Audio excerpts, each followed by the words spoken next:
Greetings, Commanders! It's Ryant1UM here, and today we are back once again in Stellaris Console Edition with the Necroids expansion. That's right, you guys. So, before we get started in today's video, thank you so much to Paradox Interactive for sponsoring today's video by giving me early access to the Necroids DLC. So today, we finally are graced with the presence of the undead boys themselves, the Necroids. So today we're going to go over pretty much everything that is within this mod, both from the Create a New Empire screen all the way down to taking a look at each ship in-game as well as in the ship designer. So hopefully you're looking forward to that, and if so, leave me a comment down below and make sure to like the video. But today, let's take a look at the Necroids portraits. So the portraits can be found, obviously, in the species section, and here they are. Now we'll just go ahead and go through each of them, and you can take a look at each of them just by themselves.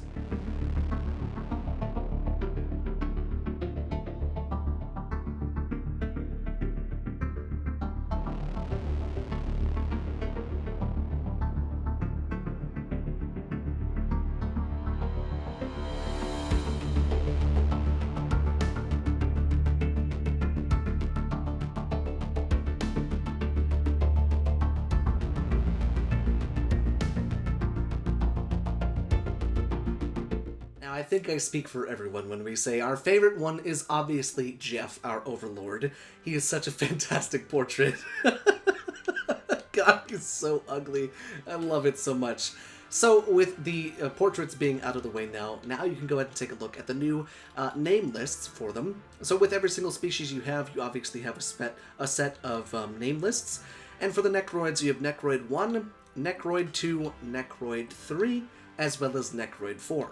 Kind of nice to have, not necessarily, the biggest set of, cool features, but still some nice flavor to be added to your empires and everything like that. And then within the ruler section, we will get to the traits here momentarily. When you're in your ruler section, you can change your room to have 3 new rooms, if I'm not mistaken. You have this one, and then you also have this one, and if I'm not mistaken, this one as well. I could be wrong, each of these could be from a different one that might even be Ancient Relics, but I know for sure that this one is the one that comes with Necroids, and I do like that one a lot. It looks really, really cool. Now, on to the Homeworld section. Here, you're going to be changing your city appearance to be the Necroid city appearance, and down in the bottom you can really see what it would look like on like an Ecumenopolis type city planet, or just a planet with a ton of pops on them. The Necroid buildings are some of my favorite because they look so gothic, and I really love just role-playing the idea of being this high and mighty society close to a fallen empire, steeped in hedonism, and having the most just gothic-looking buildings ever. But then we come to one of the most mechanically changing things within the Necroid DLC, and that is the Necrophage Origin. This reads as follows. This civilization evolved as a parasite, feeding off of other sapient life forms for growth. As it extends its reach across the galaxy, other species will come to be seen either as apprentices, to be brought into the fold, or merely as food to sustain its growing might. Now what this means is you can now convert pops of other species to the primary species. So for instance, if our main species was the lovely Jeff Overlords, and we came across an arthropoidic species that we would like to turn into us, we could then slowly convert them into us over time. Now only Necrophage pops may be leaders or take ruler jobs, and you start with 12 pops of a secondary pre-patent species. Now, when you choose this, you get the same extra tab as you normally get if you choose Syncretic Evolution, which is honestly kind of cool. But here's the kicker. Your guaranteed habitable planets are now primitive civilizations instead of barren worlds. So instead of just being able to start your colonization efforts, instead, it's now you have to basically invade the primitive species to then turn them into you to spread you across the galaxy. It's a very fun way to play, but it's a very niche way to play, in my opinion, and I will show you a little bit of gameplay with that later on in this video. Now, continuing on into your government and ethics, there are a few things to take a look at here, but I actually wanted to make sure that I did this. If you click the Necrophage, you actually have a new trait that is within this section right here, which is the Necrophage. This species of near immortals procreates by consuming pops of other species. You start off with an additional 80-year lifespan. Ruler and specialist pop resource output is plus 5%, but your worker pop resource output is negative 10%, with a whopping 75% negative growth speed, with a negative 50% pop food upkeep, and if they were lithoids, I believe it would be the mineral upkeep, but I do think you don't have to worry about that if you're a regular species. So that's honestly kind of cool. But then we can continue into the Government and Ethics tab, and there's a couple things to take a look at here that can really shape the way that you play. One of which is my favorite, which is reanimated armies. Within this society, death is no bar to the call to arms. Masters of the art of necromancy reanimate deceased corpses to raise a dread host that strikes fear into the hearts of lesser mortals. Now what this means is you can now build a special building that was once the military academy, but is now the Dread Encampment, allowing you to recruit undead armies, which is a lot more fun than you think it is. So, we also have the Death Cult, or the Corporate Death Cult if you're a megacorp, and what this means is this society's religion is built around periodic ritual sacrifice. Willing initiates devote themselves to a decade of study before meeting an end whose effects ripple throughout their culture. Sorry if you heard that, that was my computer. Can build sacrificial temples, and death priests turn consumer goods into unity, society, and amenities. Now, the mortal initiates turn consumer goods into society, but it also unlocks a set of sacrifice edicts, providing empire-wide bonuses whenever mortal initiates are sacrificed, and that does change based on the amount of sacrificees or initiates are sacrificed, which is a really fun way to play. We then have the last civic that has been added to the game, and that is Memorialists. This empire pays tribute to memories and sapience of the past, deriving greater stability and insight from the continuous cycles of death, rebirth, and legacy. Now here's the thing. You can build sanctuaries of repos, galactic memorials, increase stability, and improve governing ethics attraction on tomb worlds and relic worlds. So the job is will turn consumer goods into unity and society research. So it's a pretty cool way to just boost your stability on the planets, and I believe as you upgrade the building, you can get up to, if I'm not mistaken, 10 extra stability on the planet. The next thing to take a look at is obviously the Necroid ships. Now here it doesn't do it justice, this is just the science ship for the Necroids. However, we will get to take a look at the ships here very, very soon. But we also do need to go ahead and take a listen to the Necroid species advisor voice. Death comes for all citizens in the end. But no one said it couldn't be led a merry chase first. Death comes for all citizens in the end. But no one said it couldn't be led a merry chase first. Entropy, dilapidation, decay. The gradual heat death of the universe can be quite fascinating, if you stop for a moment and think about it. Definitely one of the more ethereal voices in the game. I really do enjoy it. It's kind of creepy sometimes, but I think it's pretty fitting, honestly. But with that, that is everything new that has been added to the Necroids DLC from the Create a New Empire screen. It's a lot of stuff to go over, but honestly, there's just so much flavor here. You can do so much with all of this stuff, but I think it's time we get into an in-game example of a lot of this stuff. So pause with me for a moment as we swap over to the gameplay. So here we are in the year 2304 with the Cryonian Death Cult. This was my first empire that I played within the Necroids DLC, and what we are the Necrophages. We have reanimated armies, memorialists, and police state.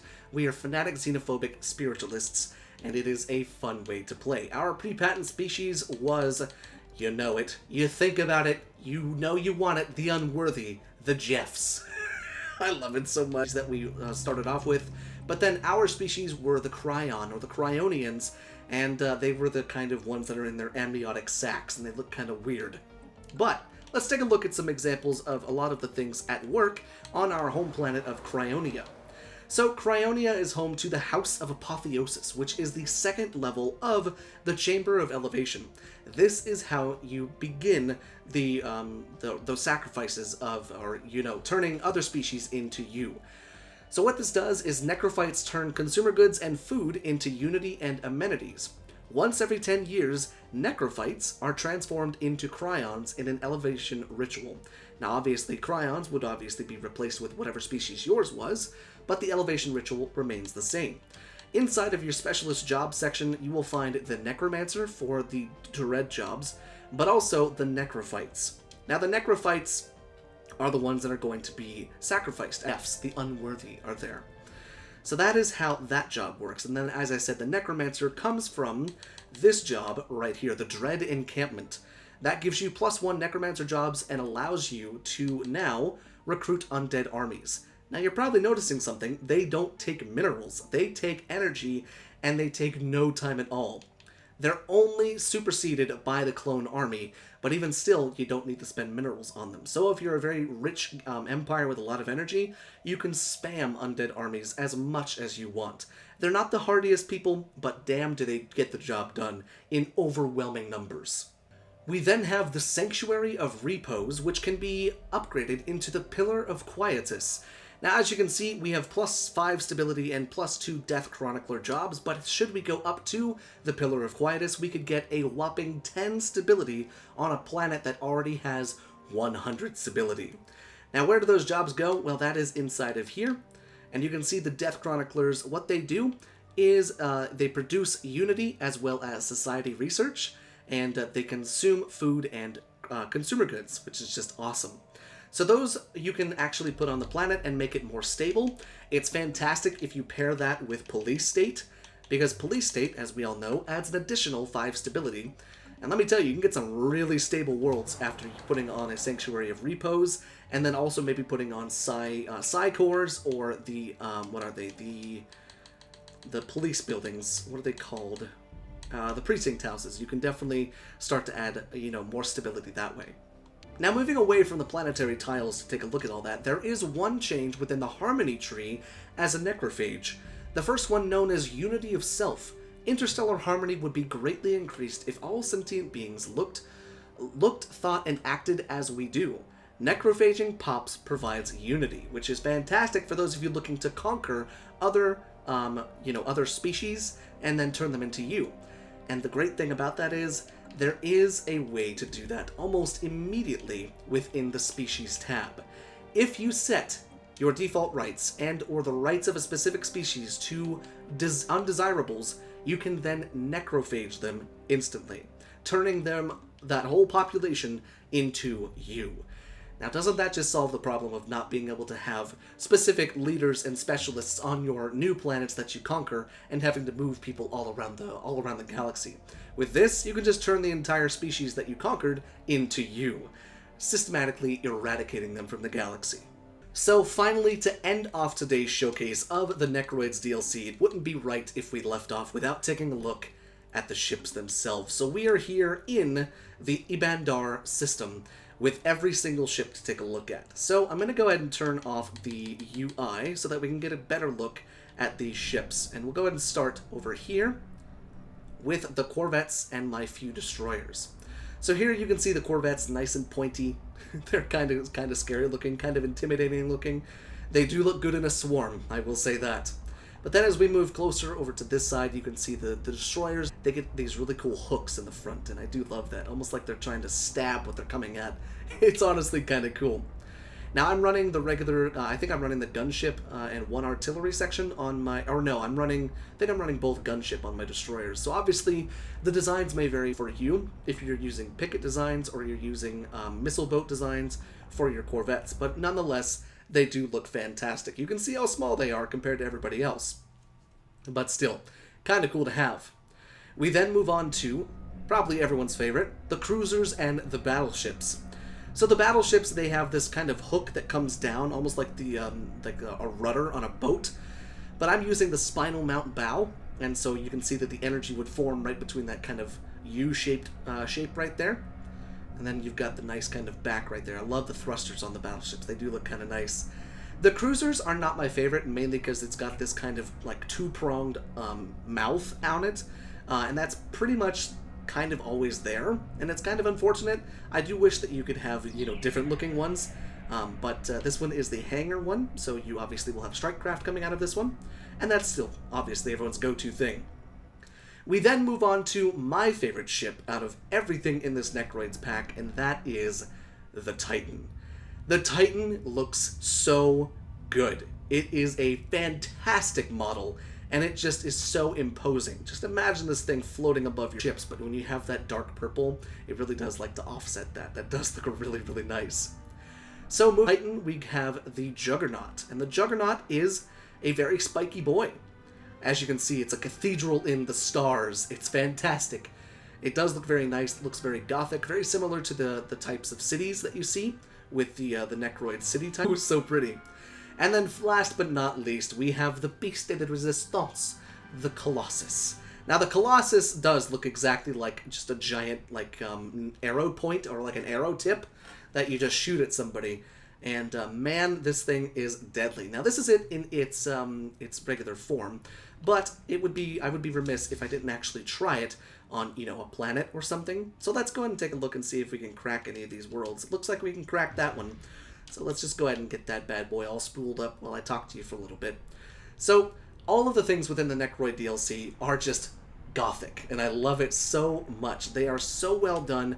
But I mean, that's what we come to expect with a lot of these DLCs. The packs are insanely well detailed, whether it's Plantoids, whether it's, you know, Necroids, whether it's Lithoids, whether it's the soon-to-be Aquatics DLC on PC.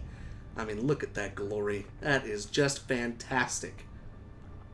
Oh, it looks like a deadly flower, like a death bloom or something. I love it so much.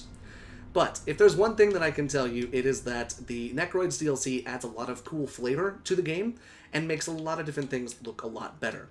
So here in the ship designer, you have your Corvette, you have your destroyer, you have your very weird looking cruiser, you have your fantastic looking battleship, you have your just gigantic looking Titan, you've got your defense platform right there, as well as your Conviction class ion cannon, the Scourge class Colossus, which is fantastic, and then finally the Juggernaut.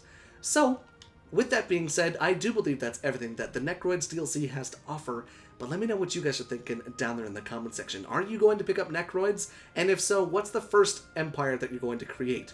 Are you going to create one of the new empires with the Necroids DLC where you're a Necrophage? Or are you going to be a death cult? Or, you know, are you going to be a corporate death cult? Are you going to, you know, chronicle the entire galaxy through memorialists? Let me know what you guys are thinking down there in the comment section. But until next time, this has been Commander Ryantium, signing off.